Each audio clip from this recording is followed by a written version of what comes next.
and welcome to this earnings special on Bloomberg Quint. Prataap Snacks has seen a bump up in its profit owing to deferred tax reversal, but on the whole, it's also been a fairly stable quarter for the company. To discuss as to what's gone on the quarter as well as the outlook for the upcoming financial year, I'm in conversation with Amit Kumat, the MD and CEO of Prataap Snacks. Amit, good morning and thanks for joining us and taking the time out.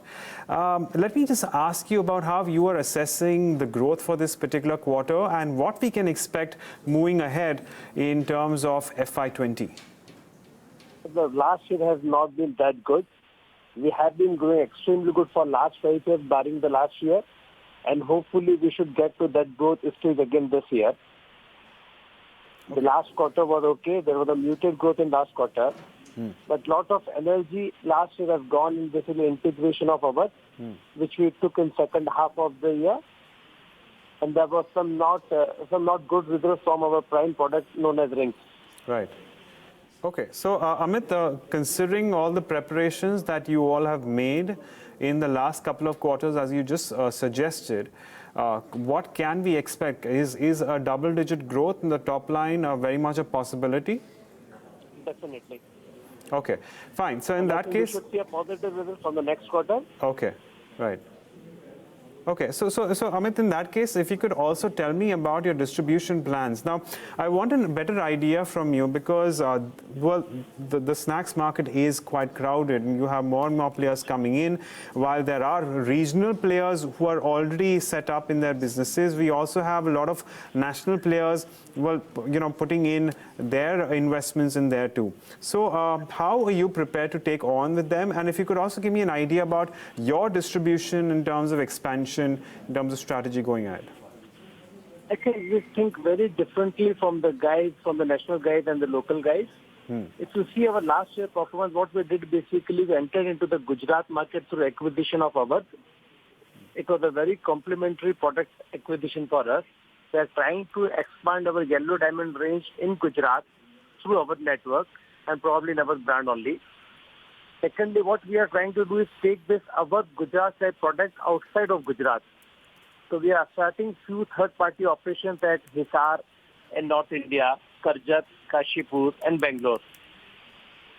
So distribution, trying to get the product from Gujarat and trying to distribute throughout the country is our target for this year. Okay. We see a very good growth from that sector.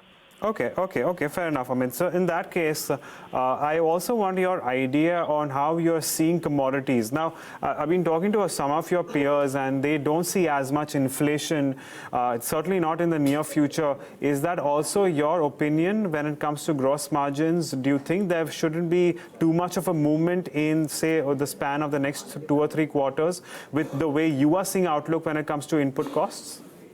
I think input cost for this year would be much better than the last year input price, mainly because the potato prices have softened a little bit. Edible oil and laminate has been at the same level, but there has been drastic increase in price of corn because the corn crop is bad this year in the country. So corn prices have gone up by almost 25% in last 1 or 2 months. But that too will go down from second quarter. I don't see much commodity high prices for the whole of the year this year.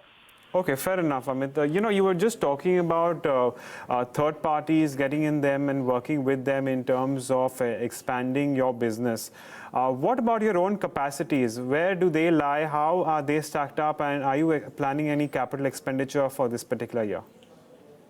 Not for this year, basically, because what we have done is we have been identifying few good parties who can manufacture for us in different locations of the country. So we are getting closer to the market from manufacturing locations. So we're not planning to expand any capacity in Indore as of now. But we are expanding few capacities in our sweet snack business, which has shown a very good attraction in last few months. Cookie cake has been done extremely good for us. So we are adding 2 more lines in the cake division, and hopefully we will launch cupcakes and tiffin cake next month. Okay. And final question, Amit, are you at the liberty of telling us about the markets that you are looking into beyond Gujarat, as you were just alluding to, in terms of your plans, any timelines that you can give us? So I think for the next 2 quarters, our growth target maybe should mainly come from UP and southern part of the country, targeting these 2 markets. All right. Okay, Amit, we'll leave it at that. Thank you so much for joining us and taking us through the outlook of the company.